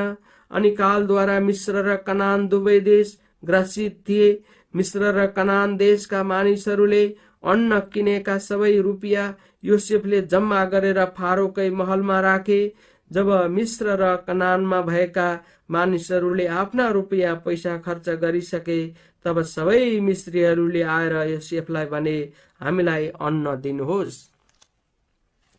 तपाईका आँखाको सामुन्ने हामी किन मरौं? हामीसित भएका रुपियाँ पैसा सबै सिद्धिए। योसेफले तिनीहरूलाई भने, तिमीहरूका रुपियाँ पैसा सिद्धिए भने गाई बस्तु ल्याओ। तिमीहरूका गाई बस्तुका सट्टामा म तिमीहरूलाई अन्न दिउँला। यसकारण तिनीहरूले आफ्ना गाई बस्तुहरू योसेफ कहाँ ल्याएर योसेफले तिनीहरूका घोडा भेडा गाई गधा आदिका सट्टामा तिनीहरूलाई खानेकुरा दिएर तिनीहरूको हेरचाह गरे। त्यस साल गाई बस्तुका सट्टामा तिनीहरूलाई तिनले अन्न दिए। त्यो साल बितेपछि अर्को साल आएर तिनीहरूले योसेफलाई भने, हाम्रा रुपियाँ पैसा सबै सकिएको कुरा त हजुरलाई थाहै छ। गाई बस्तुका बथान पनि सबै हजुरकै भइसकेका छन्। अब हजुरको लागि हामीसँग हाम्रै जीव र जग्गा जमिन बाहेक अरू केही छैन। हामी हजुरका आँखाको सामुन्ने किन नष्ट हुने? हामी र हाम्रा जमिन पनि। हामीलाई अन्न दिएर हाम्रा जमिन समेत हामीलाई किन्नुहोस् र हामी आफ्ना जग्गा जमिन समेत फारोका कमारा कमारी हुनेछौँ। हामीलाई बिउ दिनुहोस् र हामी जीवित रहनेछौँ र हाम्रा जग्गा जमिन पनि उजाड हुने छैन। यसरी योसेफले मिश्रका सबै जग्गा जमिन फारोको निम्ति किने।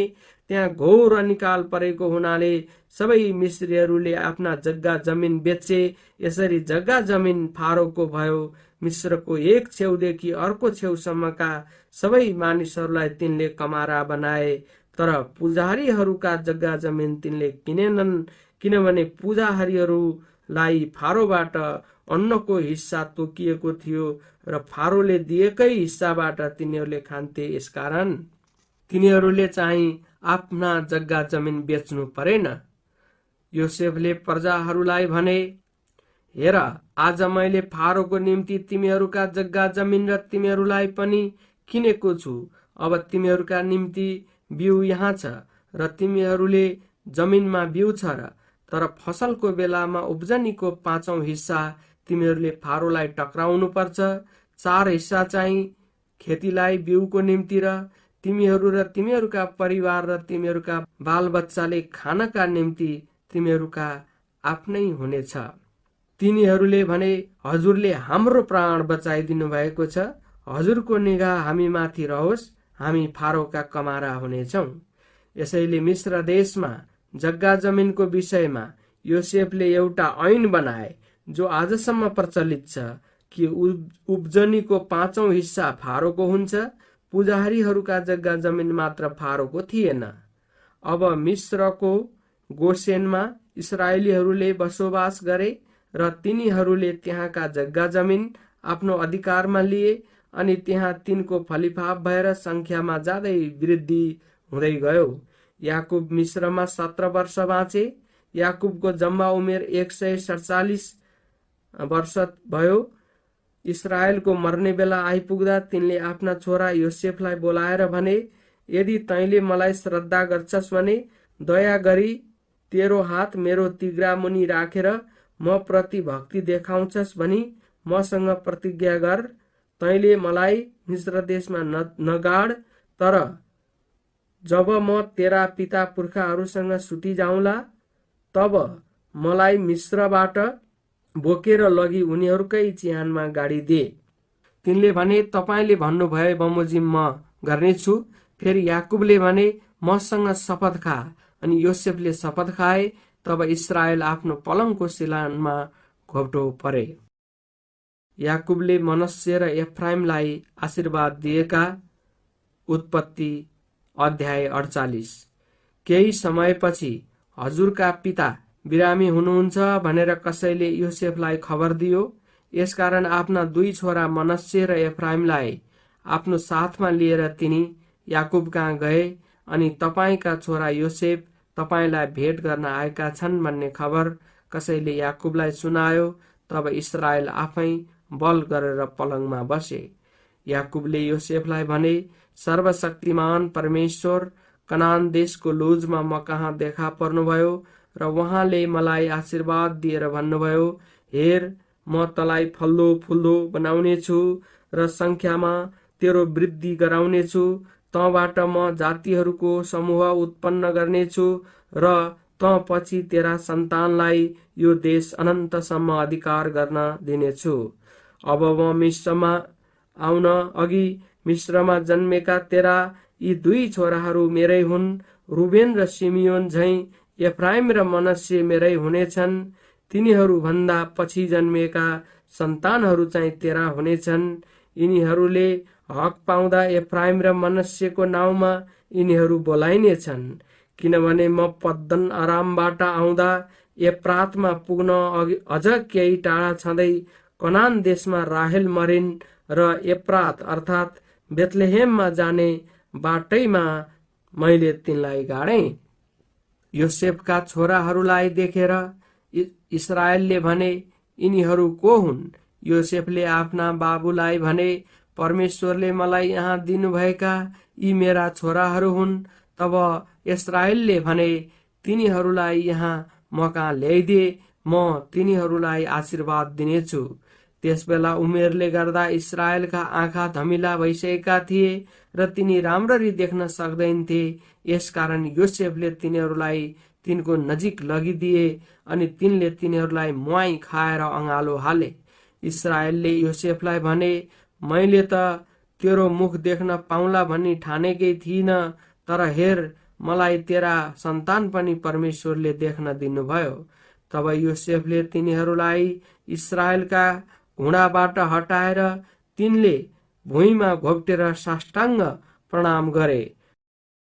योसेफले ती दुवैलाई लिएर एफ्राइमलाई आफ्नो दाहिनेपट्टि र इस्राएलको देब्रेपट्टि र मनश्शेलाई आफ्नो देब्रेपट्टि र इस्राएलको दाहिनेपट्टि पर्ने गरी इस्राएलको नजिक ल्याए। तर इस्राएलले आफ्नो दाहिने हात पसारेर कान्छा एफ्राइमको टाउकोमा राखे र मनश्शे जेठा भए पनि यिनैको टाउकोमा इस्राएलले आफ्नो देब्रे हात राखे। तब तिनले योसेफलाई आशीर्वाद दिएर भने, जुन परमेश्वरको सामुन्ने मेरा पिता अब्राहम र इसहाक हिँड्थे, जुन परमेश्वरले मेरो जीवनभरि आजसम्म मलाई डोराउनु भएको छ, ती स्वर्गदूत जसले मलाई सबै खराबीबाट जोगाउनु भएको छ, उहाँले नै यी बालकहरूलाई आशीर्वाद दिउन्। यिनैमा मेरो नाउँ अमर भइरहोस् र मेरा पिता अब्राहम र इसहाकका नाउँ अमर हुन् र पृथ्वीमा यिनीहरू अनगन्ती भई संख्यामा बढुन्। तिनका बाबुले आफ्ना दाहिने हात एफ्राइमको टाउकोमा राखेका देखेर योसेफलाई मन परेन र तिनले एफ्राइमको टाउकोबाट मनस्यको टाउकोमा राख्न भनी तिनका बाबुको हात हटाउनलाई उठाए। तिनले बाबुलाई भने, हे बुबा, यसो होइन, किनकि जेठो चाहिँ यो हो। तपाईको दाहिने हात यसको शिरमाथि राखिदिनुहोस्। तर तिनका बाबुले अस्वीकार गरी भने, मलाई थाहा छ छोरा, मलाई थाहा छ यसको पनि एउटा वंश हुनेछ र यो पनि ठुलो हुनेछ। त्यसो भए तापनि यसको भाइ चाहिँ यो भन्दा महान हुनेछ र यसका सन्तान जातिहरूको एक समूह हुनेछ। इस्राएलले तिनीहरूलाई त्यस दिन यसो भनेर आशीर्वाद दिए, इस्राएलले तेरो नाउँ लिएर यस्तो आशीर्वाद दिनेछ, परमेश्वरले तँलाई एफ्राइम र मनस्से जस्तै बनाउन्। यसरी तिनले मनस्से भन्दा एफ्राइमलाई नै अगाडि राखे। तब इस्राएलले योसेफलाई भने, अब म मर्न लागेको छु, तर परमेश्वर तिमीहरूका साथमा हुनुहुनेछ र तिमीहरूलाई फेरि तिमीहरूका पिता पुर्खाहरूको देशमा लैजानुहुनेछ। त्यसबाहेक तेरा दाजुभाइहरू भन्दा त बढी भएकोले मैले तँलाई एउटा पहाडको पाखा दिएको छु, जो मैले आफ्नो तरबार र धनुको बलले एमोरीहरूबाट लिएको थिएँ। याकुबले आफ्ना 12 छोराहरूलाई आशीर्वाद दिएका। उत्पत्ति अध्याय 49। तब याकुबले आफ्नो छोराहरूलाई बोलाएर भने, तिमीहरू यहाँ जम्मा हो र पछिल्ला दिनहरूमा तिमीहरूमाथि के आइपर्नेछ सो म भनुला। हे याकुबका छोरा हो, जम्मा भएर सुन, तिमीहरूका बाबु इस्राएलले भनेको सुन। रुबेन, त मेरो जेठो छोरो होस्, मेरो शक्ति र मेरो बलको पहिलो फल, गौरव र शक्तिमा सर्वप्रमुख। पानी जस्तो चञ्चल त तेरो प्रतिष्ठा कायम रहने छैन, किनभने तेरा बाबुको पलङमा त चढिस र त्यो अशुद्ध पारिस, त मेरो ओछ्यानमा चढिस। सिमियोन र लेवी दाजुभाइ हुन्, तिनका तरबार नै उपद्रवका हतियार हुन्। हे मेरो प्राण, तिनीहरूको सभामा नआइज, तिनीहरूको संगतिमा नलाग, किनकि आफ्नो रिसमा तिनीहरूले मानिसहरूलाई मारेका छन्। तिनीहरूले आफू खुसी गरेर गोरुहरूका ढोड नसा काटेका छन्। तिनीहरूको रिसमाथि श्राप परोस्, किनभने त्यो भयानक छ, र तिनीहरूका क्रोधमाथि, किनकि त्यो निष्ठुर छ। तिनीहरूलाई म याकुबमा छिन्न भिन्न पार्नेछु र इस्राएलमा तितर बितर पार्नेछु। ए यहुदा, तेरा दाजुभाइहरूले तेरो प्रशंसा गर्नेछन्, तेरो हातले तेरा शत्रुहरूका गर्दन पक्रनेछ। तेरै बाबुका छोराहरू तेरो सामुन्ने निहुरनेछन्। यहुदा सिंहको डमरू हो।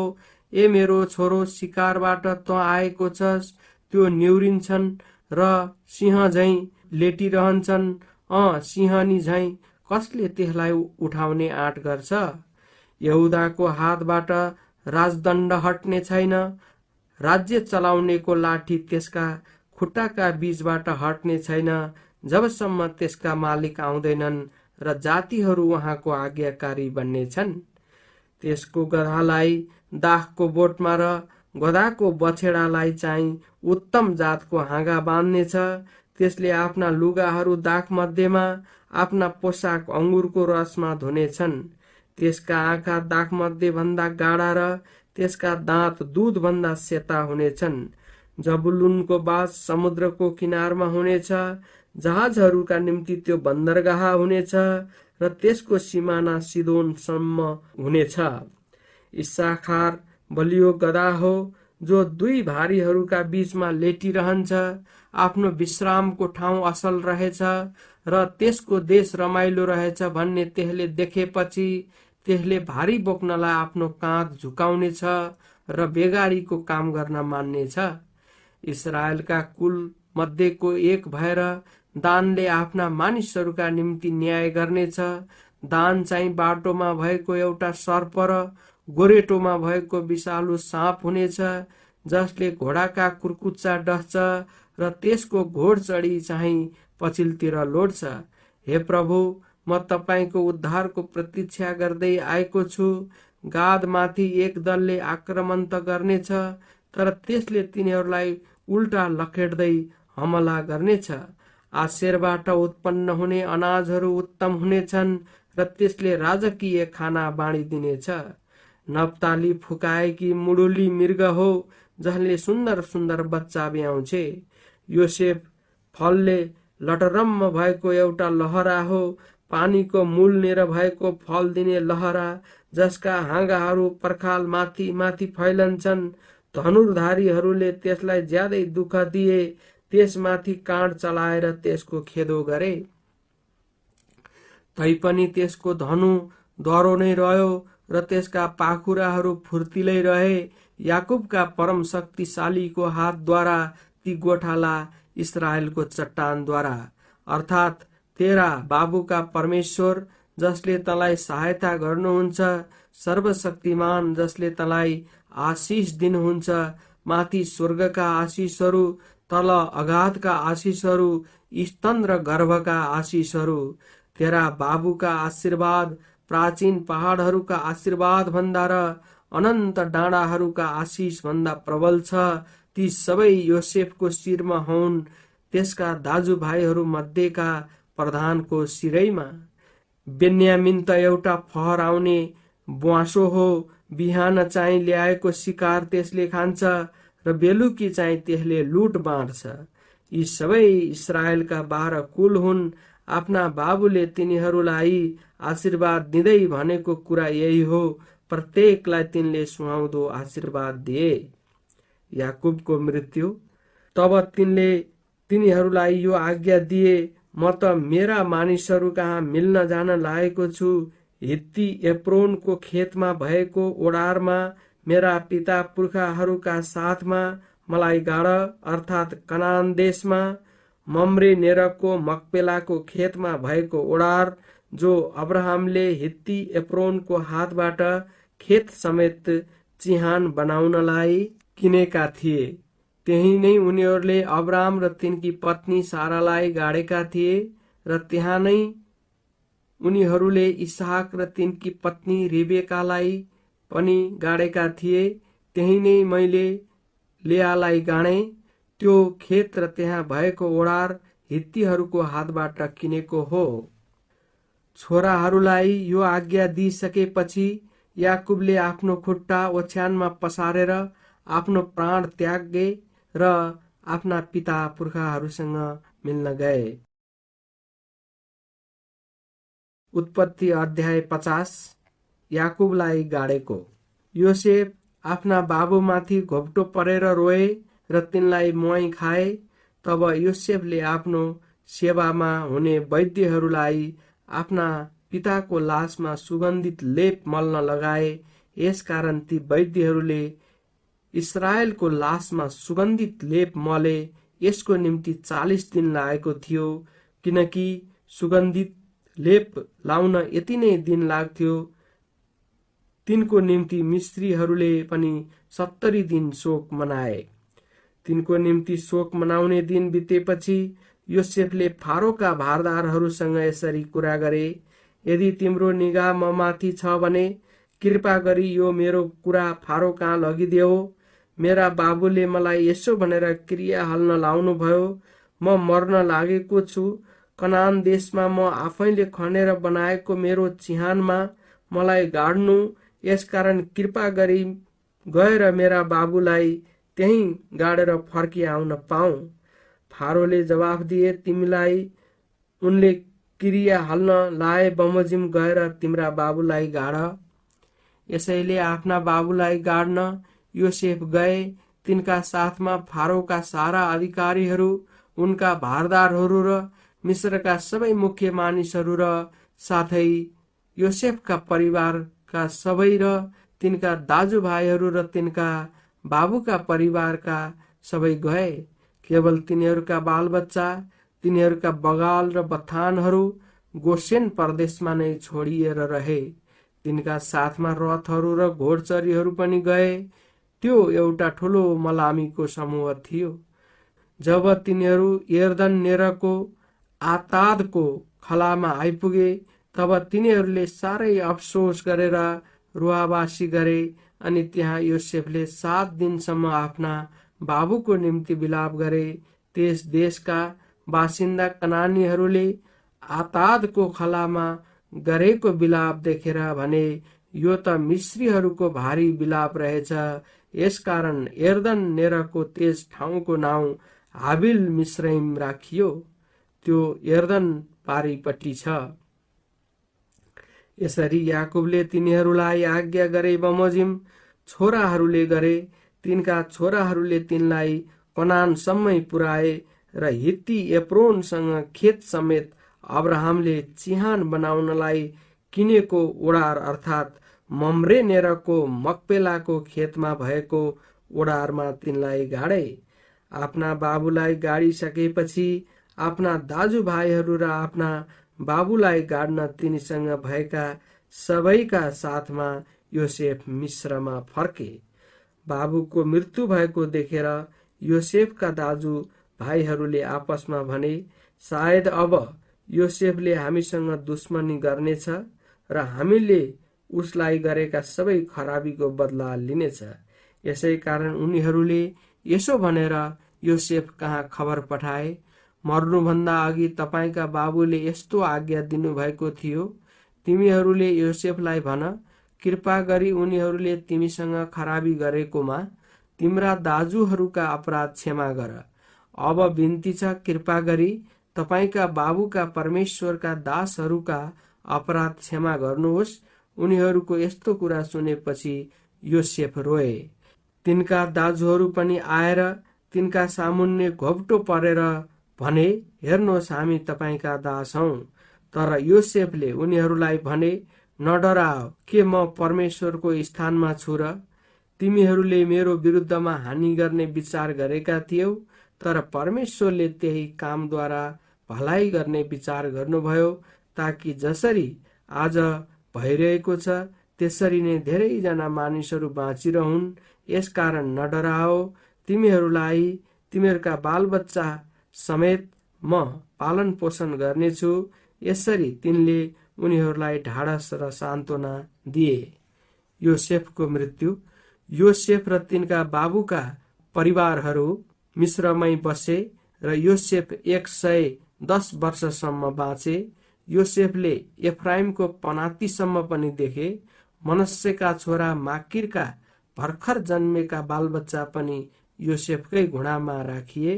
तब योसेफले आफ्ना दाजुभाइहरूलाई भने, मेरो मर्ने बेला भयो, तर परमेश्वरले निश्चय नै तिमीहरूको हेरविचार गर्नुहुनेछ र उहाँले अब्राहम, इसहाक र याकुबसित शपथ खाएर प्रतिज्ञा गर्नुभएको देशमा, यस देशबाट तिमीहरूलाई लैजानुहुनेछ। अनि योसेफले इस्राएलका सन्तानलाई क्रिया हाल्न लाएर भने, परमेश्वरले तिमीहरूको हेरविचार गर्नुहुनेछ र त्यो बेला तिमीहरूले मेरा अस्थिहरू यहाँबाट लैजानु। यसरी योसेफ 110 वर्षको भएर मरे र उनीहरूले तिनको लास सुगन्धित लेप मलेर बाकसमा हालेर मिश्रमा नै राखे।